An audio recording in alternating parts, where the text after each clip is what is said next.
Welcome back to the channel. My name is Julius Velasco, and today we're going to talk about the seller's market and how that influences maybe some of the decisions that you might make in the Northern Nevada area if you're thinking about moving, and how that plays a big role. If you're new to the channel, feel free to hit that subscribe. Also, comment down below what you think of the video, and also if you have any questions or tips that you want to share with the community, feel free to let me know down below. Don't forget to hit that thumbs up button, and also once you subscribed, if you want to see more of the content, hit that notification bell, and then you'll see more of my content when I upload once a week. Now, if you're curious on what a seller's market is, this is a great video that I think that might help you. As far as absorption rate goes, I have a video up in the top corner here that I'm going to link. Now, if you're sitting in a seller's market in your local area, pretty much what that means is that there's less inventory out, but more buyers in the area. So pretty much the supply is limited. Like, there's a low supply with a high demand of houses. And now it's definitely good for a lot of the sellers out there who are thinking of selling at this time. But at the same time, if you're a buyer in this market, it makes it a little bit more difficult for your offer to get accepted. Definitely if there is a bidding war also,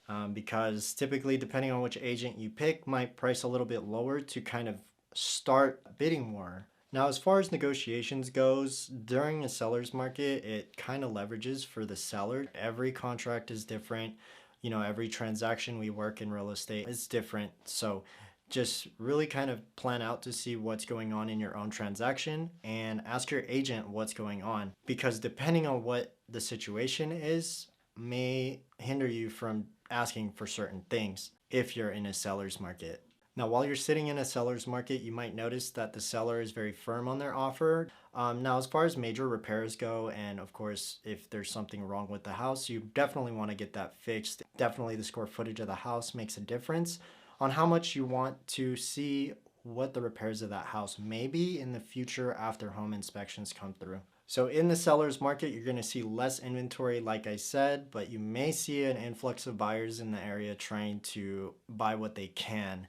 And especially during what we're going through right now with COVID, it was, to date, it's definitely shifted into something more of a seller's market. But you'll also notice in the winter times that it's typically a seller's market too. We can't predict the future as agents, so it really all depends on the month-to-month basis and the data that we have to pretty much tell us what's going on. Now, how we look at things is pretty much data from last month. Now, if you're a seller looking to sell your house and it's a seller's market, it may be favorable for you to do so during this time just because there's lower inventory or competition out there in the market is a little bit lessened. And you're noticing a lot of buyers throwing offers from day one because there's not a lot of houses out. So if buyers want to make that move and they need to move on your house, they might just make that move. But definitely check around your local area. Hyperlocal things that go on in real estate here in Northern Nevada could be totally different than even Fernley or like even Vegas. Like, even though it's still in Nevada, and I work up here in Reno, Sparks, Fernley, and all that stuff, but even those are very different price points. Whether it's a buyer's market or a seller's market, it kind of tells you which leverage that's gonna be on. Like, pretty much if you're in the buyer's market, which I'll have another video explaining, the buyers may have more leverage to go to a different property and throw a different offer because there's more houses to pick from. Now, like I said, in the seller's market, it's pretty competitive as far as buyers go because there's less out there to pick from. Now, I definitely appreciate your guys' time, and I hope this video helped you. And if you're deciding to sell your house or you're deciding to buy during this time, feel free to let me know.